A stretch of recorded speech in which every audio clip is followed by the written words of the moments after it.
Hi, this is Matt Fury from Avid, joined by Craig Anderton, the editor-in-chief of Harmony Central and the executive editor of Electronic Musician magazine. We're here today to talk to you about the new Mbox I/O line of audio interfaces from Avid Technology. And Craig, you're the perfect guy to talk to this, to speak to this rather, because of a rather extensive profile that you did on this product line in Harmony Central. Before we get into the details of what you found with the Mbox line, tell us a little bit about your process and how you analyze these products and what's important to you as a reviewer.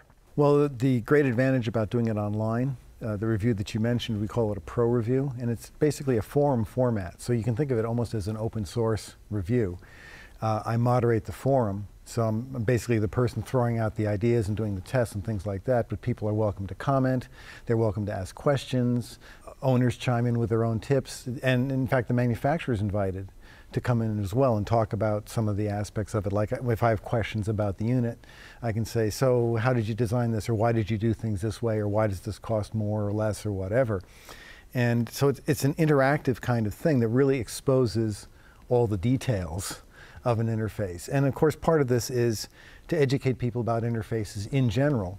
Overall, the object of a review is to guide people in the right direction so they make the right decision, so they get the thing that's right for them. Because everybody has, different applications. There are a zillion interfaces out there, for anything from laptop playing guitarists to people recording symphony orchestras, and you want to make sure you choose the right thing. I'd worked with the previous Mboxes and frankly hadn't been that thrilled with them. You needed them to run Pro Tools. People would refer to them as the world's largest dongle. I thought they were a little more than that. But also back in those days, to be fair, interface technology had not gone as far as it has today. So getting a chance to look at the new Mboxes, it's pretty obvious that you put the latest converters, the latest circuit technologies, all the things that have been learned along the way. So that made it not just interesting from a review standpoint, but also from a here's where interfaces are at, sort of here's what interfaces are like these days.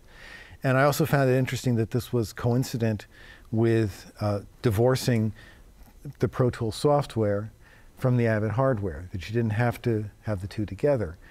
And it was pretty clear, at least to me, that the push you were putting on with these interfaces was not just for Pro Tools, but you were advertising them and marketing them as general purpose interfaces for any programs. So of course I wanted to try them out with other programs as well and see if that held up. So that was sort of the basis of getting into the review. The review is still up there. Pro reviews kind of go on forever because you come up with updates and someone just ended up buying one the other day and they have a question about it or they're happy with it or whatever.